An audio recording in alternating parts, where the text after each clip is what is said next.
ജീവനക്കാർക്ക് കുറെ കൂടി മെച്ചപ്പെട്ട അശ്വേഡ് പെൻഷൻ പദ്ധതി തുടങ്ങാൻ നടപടികളുമായി സർക്കാർ.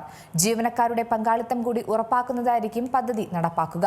ക്ഷാമബത്തയിൽ 2 ഗഡുവെങ്കിലും നൽകാനും ശമ്പള പരിഷ്കരണത്തിനും സാധ്യതയുണ്ട്. പങ്കാളിത്ത പെൻഷൻ ഒഴിവാക്കിക്കൊണ്ട് സംസ്ഥാന സർക്കാർ പൂർണ്ണമായും അശ്വേഡ് പെൻഷൻ പദ്ധതിയിലേക്ക് മാറുകയാണ്. ആ മാറുന്നതിന്റെ പ്രഖ്യാപനം ഇത്തവണ സംസ്ഥാന ബജറ്റിലുമുണ്ടാകും. ജീവനക്കാരുടെ പങ്കാളിത്തം കൂടി ഉറപ്പാക്കിയായിരിക്കും പദ്ധതി നടപ്പാക്കുക എന്നാണ് ധനവകുപ്പ് വൃത്തങ്ങൾ നൽകുന്ന സൂചന. ക്ഷാമബത്തയിൽ 2 ഗഡുവെങ്കിലും നൽകാനും ശമ്പള പരിഷ്കരണത്തിനും ബജറ്റ് നിർദ്ദേശമുണ്ടായേക്കും.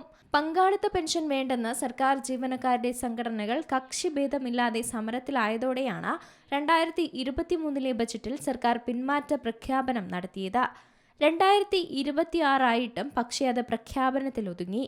കേന്ദ്ര സർക്കാർ നടപ്പാക്കിയ ഏകീകൃത പെൻഷൻ പദ്ധതിക്ക് സമാനമായി തന്നെ ജീവനക്കാരുടെ പങ്കാളിത്തം കൂടി ഉറപ്പാക്കി അശ്വേഡ് പെൻഷൻ പദ്ധതിയുടെ പ്രഖ്യാപനം ഇത്തവണ ബജറ്റിലുണ്ടാകും.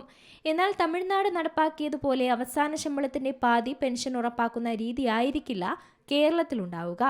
നിലവിലുള്ള പങ്കാളിത്ത പെൻഷൻ പദ്ധതിക്ക് പകരം ജീവനക്കാർക്ക് കുറെ കൂടി മെച്ചമായ അശ്വേഡ് പെൻഷൻ പദ്ധതി തുടങ്ങാനുള്ള നടപടികളാണ് സർക്കാർ ഒരുങ്ങുന്നത്.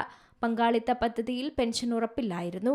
വരുമാനത്തിന്റെ വിഹിതം വർഷങ്ങളോളം അടച്ചാലും വിരമിച്ചാൽ പെൻഷൻ ഉറപ്പില്ലാത്ത പദ്ധതി പിൻവലിക്കണമെന്ന് ജീവനക്കാർ നിരന്തരം ആവശ്യപ്പെട്ടിരുന്നതാണ്. പങ്കാളിത്ത പെൻഷൻ പദ്ധതിക്ക് പകരം അശ്വേഡ് പെൻഷൻ സ്കീം നടപ്പാക്കുമെന്ന് കഴിഞ്ഞ വർഷത്തെ ബജറ്റിലും സർക്കാർ ഉറപ്പ് നൽകിയിരുന്നതാണ്. അതിനുള്ള പ്രവർത്തനം തുടങ്ങിയതായി മന്ത്രി KN ബാലഗോപാലും മാധ്യമങ്ങളോട് പറയുന്നുണ്ട്. പങ്കാളിത്ത പദ്ധതി പിൻവലിക്കണമെന്ന നിലപാടായിരുന്നു LDFനും സർക്കാരിനും. എന്നാൽ ഇതിന് തടസ്സങ്ങളുണ്ടായിരുന്നു. ജീവനക്കാരുടെയും സർക്കാരിന്റെയും വിഹിതം കേന്ദ്ര സർക്കാർ നിശ്ചയിക്കുന്ന ഫണ്ട് മാനേജർമാർ വഴി പെൻഷൻ ഫണ്ട് റെഗുലേറ്ററി അതോറിറ്റിയിലേക്കാണ് പോയിരുന്നത്. പദ്ധതിയിൽ നിന്ന് പിന്മാറിയാൽ ഇപ്പോൾ അടച്ച തുക കേന്ദ്ര സർക്കാർ തിരിച്ചു നൽകില്ല.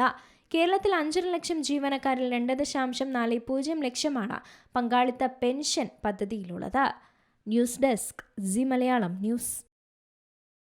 ഏറ്റവും പുതിയ വാർത്തകളും വിശേഷങ്ങളും വിരൽ തുമ്പിലറിയാൻ സി മലയാളം ന്യൂസ് എല്ലാ ഡിജിറ്റൽ പ്ലാറ്റ്ഫോമുകളിലും ലഭ്യം.